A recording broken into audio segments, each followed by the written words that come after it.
ये देश का असली मालिक ये SC ST समाज के लोग ही थे। बेइज्जती बर्दाश्त करते हैं, उसके बावजूद भी लोकसभा में जाने के बाद, विधानसभा में जाने के बाद उस दर्द को भूल जाते हैं। 80% कब्जा है, उनकी GST 4% है, जो आंकड़े बताते हैं भारत सरकार कि इस गरीब समाज के विकास के लिए कोई एजेंडा ही नहीं कि लोगों को क्यों दोष दूं। मैं उन लोगों से पूछना चाहता हूं जो भारत के सरकार में मिनिस्टर बने हुए हैं, क्या उनको ये याद नहीं कि वो अनुसूचित जाति समाज में पैदा हुए थे? क्या उनको ये याद नहीं कि जब वो पढ़ते थे तो उनके साथ में कितना अत्याचार अन्याय हुआ? क्या उनको याद नहीं कि जब सरकार की नौकरी में थे तब भी उनके साथ अत्याचार अन्याय होता था? लेकिन ये सब कहा है अभी तक तो इस्तेमाल वोट के लिए हो रहा है। जो लोग, मैं तो ये कहूँगा सामान्य जाति के राजनेताओं की बात मैं नहीं करता, मैं तो आज अनुसूचित जाति जनजाति समाज के राजनेताओं की बात आपसे करना चाहूँगा, जो उसी समाज में पैदा होते हैं, उस दर्द को झेलते हैं, उस जातिगत दंश को, जो अर्थव्यवस्था थी वो 0 पर आ गई। इसका मतलब ये है कि भारत के जो उद्योगपति हैं 4% GST देते हैं, बाकी 96% GST तो देश का आम आदमी देता है। बाबा साहब अम्बेडकर के स्टेच्यू को पूरे विश्व के विश्वविद्यालयों के मुख्य द्वार पर लगाया जा रहा है, लिखा जाता है सिंबल ऑफ नॉलेज। अगर नज़दीक जिला कहा जाए तो उसको बुलंदशहर 70-80 किलोमीटर की दूरी पर यहाँ से कनॉट प्लेस से है, लेकिन वहाँ किसी प्रकार का विकास नहीं हुआ है। तो हमारा ये कोशिश है कि अगर देश के हर नागरिक के लिए भारत की सरकार अनेकों योजनाएं बना रही है, अनेकों प्रोग्राम बना रही है, संविधान में संशोधन कर रही है, और उनका लाभ अगर आम आदमी तक नहीं पहुंच रहा है, तो आज की जो बैठक है वो डेडिकेट है उन गरीब तबके के लोगों के लिए जिनके लिए सरकार ने विभिन्न योजनाएं बनाई हैं और उन योजनाओं की उनको जानकारी तक नहीं है। KP चौधरी, देखिए आप बुलंदशहर के एक छोटे से गांव से जिस तरीके से आप निकले गरीब परिवार से, उसके बाद तमाम कठिनाइयों के बावजूद जिस तरीके से आज इस लेवल पर पहुंचे कि UN जैसी जगहों पर जाकर के आप संवैधानिक बातों को उठाते हैं, देश का जो तबका है जिसको आज भी आरक्षण के बावजूद भी मूल धारा में सम्मिलित नहीं हो पाते, उनकी आवाज़ों को उठाते हैं, उस समाज को क्या मैसेज देना चाहेंगे कि कम से कम आप मेहनत करिए, मेहनत के बदौलत पर अगर KP चौधरी UN में जाकर मुद्दों को उठा सकते हैं तो वर्तमान समय की जो भारतीय राजनीति है उसके अंदर जो भी पिछड़े समाज से लोग आते हैं उनके लिए एक मैसेज क्या होगा? देखिए उसमें साफ, देखिए मेरा ऐसा मानना है कि भारत का अगर जो भी विकास हुआ है उसमें गरीब आदमी चाहे किसी भी समाज का है, देखिए जो आदमी पिंचर लगाने का काम कर रहा है, जो आदमी टमाटर बेच रहा है, याद करते हैं हम 2 महीने का लॉकडाउन भारत में जब आया तो भारत की जो अर्थव्यवस्था थी वो 0 पर आ गई। इसका मतलब ये है कि भारत के जो उद्योगपति हैं 4% GST देते हैं, बाकी 96% GST तो देश का आम आदमी देता है। यानी कि जो लोग, आप लोग पत्रकार खड़े हुए हैं, मेरे देश का जो आम आदमी है वो GST दे रहा है। यानी देश के जो उद्योगपति जिनका देश के उद्योग धंधों पर करीब 80% कब्जा है, उनकी GST 4% है, जो आंकड़े बताते हैं भारत सरकार के, और बाकी देश की जो 94% जो GST है वो देश का आम आदमी दे रहा है। इसका मतलब यह है कि देश का जो आम आदमी जो गटर साफ करता है, जो आदमी घर में सफाई करता है, जो आपके घर में नौकरी करता है, जो आपके घर में पोछा लगाती है महिला, जो आपके खेतों में धान बोता है, गेहूं बोता है, इस देश के विकास के लिए दरअसल वास्तव में तो वही आदमी उत्तरदायी है, उसी को उसका श्रेय जाना चाहिए। जैसा भी आपने कहा कि अनुसूचित जाति जनजाति समाज के साथ इस देश में एक और बड़ी समस्या है। समस्या के ये देश का मूल नागरिक है, ये देश का आदिवासी है, ये देश का असली मालिक ये SC ST समाज के लोग ही थे। जो लोग आर्यंस बाहर से आए, वो लोग यहाँ पर आने के बाद में आज देश के सभी संसाधनों के मालिक वो बन गए। मैं अमेरिका को कोट करूँगा यहाँ पर, जब अंग्रेज़ों को नौकरों की जरूरत पड़ी तो उन्होंने ब्लैक्स को बुलाया, ब्लैक्स वहाँ पर आए, ब्लैक्स उनके नौकर थे,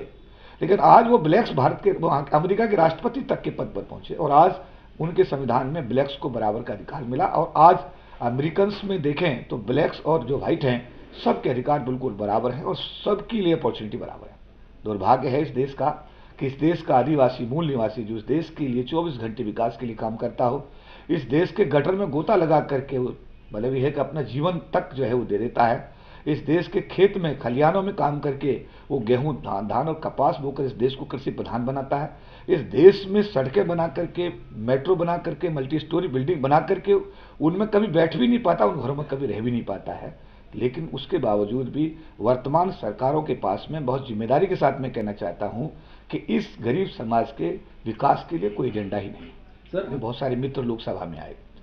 हम लोग जब पढ़ रहे थे तो हमारे कुछ साथी MP बने, MLA बने, हम लोग सरकार की नौकरी में आए, तो क्योंकि हम लोग साथ साथ पढ़ते थे, हॉस्टल में रहते थे, तो हमने कहा यार अब तो आप MP बन गए तो आवाज़ उठाओ। तो उनका कहना यह था कि देखिए अगर हम आवाज़ उठाएंगे तो हमारी पार्टी हमारा टिकट काट देगी और किसी दूसरे आदमी को टिकट दे देगी। उस स्थिति में हम सड़क पे आ जाएंगे। हमने उनसे कहा कि आप 5 साल के तो लोकसभा के एमपी बनी गए हैं, आप 5 ईयर्स के लिए तो एमपी बने गए, 5 साल में तो डॉक्टर अम्बेडकर का कर्जा उतारिए। क्योंकि मैं बहुत जिम्मेदारी के साथ में आज आपको कहना चाहूँगा कि देखिए, डॉक्टर अम्बेडकर की कलम लोकसभा और विधानसभा में 25% की रिजर्वेशन तक चली, लेकिन राज्यसभा में रिजर्वेशन नहीं दे पाई। राज्यसभा में शेड्यूल कास्ट शेड्यूल ट्राइब के लोग नाम के लिए 7, 8, 5, 6 लोग आते हैं, लेकिन लोकसभा में 131 मेंबर ऑफ पार्लियामेंट 25% के हिसाब से जब से संविधान बना, जब से भारत में, समझ नहीं बात आप, संविधान के हिसाब से भारत का संचालन हुआ, तब से लेकर आज तक जितने भी लोकसभा के चुनाव हुए, उसमें एससी और एसटी के लोगों को 25% के हिसाब से, यानी 131 मेंबर ऑफ पार्लियामेंट से एक भी कम नहीं आया, क्योंकि वहाँ कलम चली डॉक्टर अम्बेडकर। राज्यसभा 250 का अपर हाउस है, उसमें डॉक्टर अम्बेडकर की कलम नहीं चली, तो उसमें कोई रिजर्वेशन एससी एसटी के लिए नहीं मिला। तो मैं यहाँ कहना चाहता हूँ अपने सांसद भाइयों से, जो लोकसभा में हैं, जो मिनिस्टर्स बने हुए हैं, हमारे साथी के लोग जो हमारे साथ महासंघ में काम करते थे, आज भारत सरकार के अंदर वो कानून मंत्री के पद पर हैं। बहुत सारे लोग जुडिशरी में हमारे साथ जो काम करते थे हमारे महासंघ में, आज वो हाई कोर्ट के जस्टिस हैं, सुप्रीम कोर्ट में भी जज हैं। बहुत सारा समाज ऐसा नहीं है एससी एसटी के, लेकिन सवाल ये जो अभी आपने कहा, उन्होंने अपने आप को अपने और अपने परिवार तक सीमित कर रखा है। और जो आवाज उठाने वाली बात आई, उनमें वो साहस नहीं, वो करेज नहीं। अम्बेडकर का दिया हुआ आरक्षण तो उन्होंने लिया। जैसे मैं सरकार की नौकरी में आया, बाबा साहब अम्बेडकर के दिए हुए आरक्षण से आया, और मैंने नौकरी में रहकर के इस आवाज को उठाया। मैंने नौकरी में रहते हुए यूएनओ गया, मैं नौकरी, सरकार की नौकरी में रहते हुए मैं ब्रिटिश पार्लियामेंट में एड्रेस मैंने किया, मैंने कनाडा पार्लियामेंट को एड्रेस किया नौकरी में रहते हुए। तो मैंने नौकरी की परवाह नहीं की। मैं नौकरी में, मेरे पास भी स्टाफ, मेरे ऊपर भी स्टाफ रेगुलेशन लागू होता था, लेकिन मेरा मानना यह था कि बाबा साहब अम्बेडकर ने मुझे नौकरी दी और उनके मिशन के लिए मैं किसी प्रकार का कोई समझौता नहीं करूंगा। क्योंकि सर एक सवाल ये उठता है कि जिस तरीके से आप अम्बेडकर मूवमेंट को लेकर के लगातार कार्य करते हैं, ज्योतिबा फुले की बात हो, बाबा साहब अम्बेडकर के विचारों को लेकर भारत और यूएन में लगातार जिस तरीके से कार्यरत है, तो अम्बेडकर के विचार थे कि सत्ता जो होती है, पावर होती है पूरी सरकार की। अगर सत्ता में आप जाएंगे, भागीदार बनेंगे, तो अपने और समाज के लिए कुछ कर सकते हैं। तो क्या उम्मीदें की जा सकती है कि केपी चौधरी भी आने वाले समय में उस सत्ता के भागीदार होंगे और अपने समाज को देश की संसद के अंदर भी उठाने का प्रयास करेंगे? इस विषय में मेरा ये कहना है कि सामाजिक आंदोलन, काशीराम जी ने सरकारी अधिकारी, कर्मचारी सबको इकट्ठा किया, उन्होंने DS4 बनाया, वामसिप बनाया, फिर उसका कन्वर्जन बहुजन समाज पार्टी में किया। अगर वो बहुजन समाज पार्टी नहीं बनाते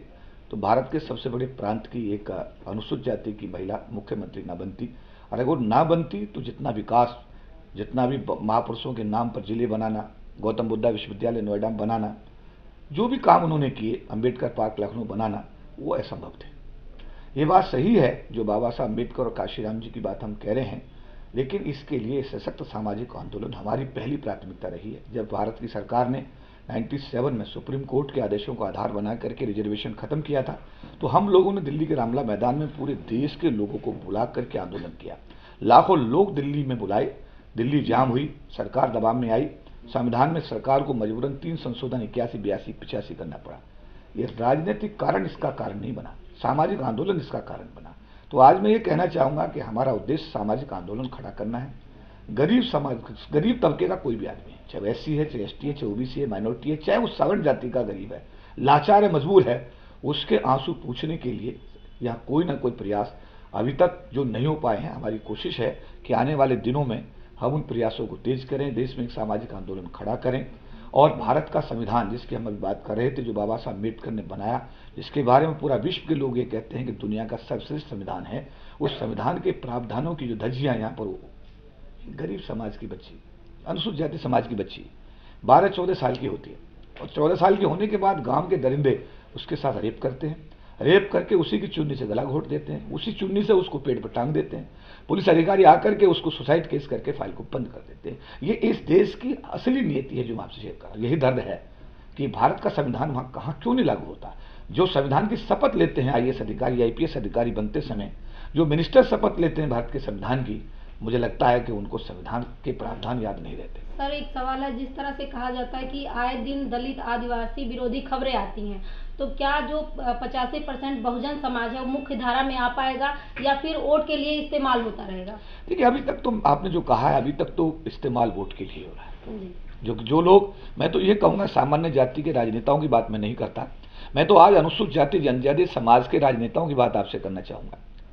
जो उसी समाज में पैदा होते हैं, उस दर्द को झेलते हैं, उस जातिगत दंश को झेलते हैं, बेइज्जती बर्दाश्त करते हैं, उसके बावजूद भी लोकसभा में जाने के बाद, विधानसभा में जाने के बाद उस दर्द को भूल जाते हैं और पार्टी नियमों के, पार्टी के पैरामीटर्स में काम करते हैं। इससे ज़्यादा दुर्भाग्य की बात कुछ और हो नहीं सकती। मैं सामान्य जाति के लोगों को क्यों दोष दूं?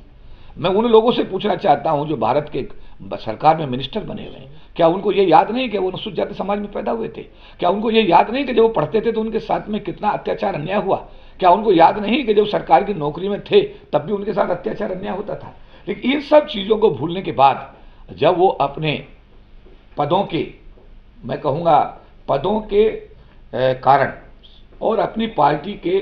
पैरामीटर्स में बंद कर जब काम करते हैं, ना वो अम्बेडकरवाद की बात करते हैं, ना वो, देखिए बड़ी दिलचस्प बात में बोलता हूँ। डॉक्टर अम्बेडकर भारत में पैदा हुए। डॉक्टर अम्बेडकर ने भारत के लोगों के लिए काम किया,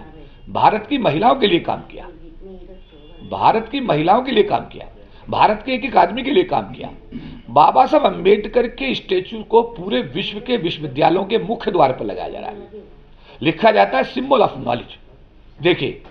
बाबा साहब अम्बेडकर ने काम नहीं किया अमेरिका के लोगों के लिए, लंदन के लोगों के लिए काम नहीं किया, लेकिन उनके सभी विश्वविद्यालयों में डॉक्टर बी आर अम्बेडकर के स्टैच्यू को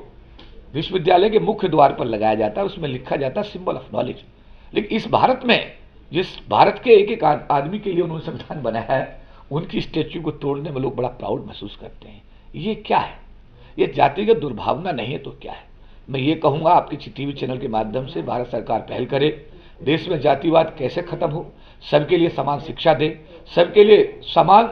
स्वास्थ्य की व्यवस्था की जाए। अगर सरकार दो चीज़ों को सुनिश्चित कर दे, सबके लिए समान शिक्षा और सबके लिए स्वास्थ्य, सबके लिए समान स्वास्थ्य सेवा, तो मैं ये कह सकता हूँ कि भारत निश्चित रूप से विश्व गुरु बनने की जो हम बात करते हैं, विश्व गुरु भी बनेगा और भारत का एक एक आदमी सशक्त हो जाएगा।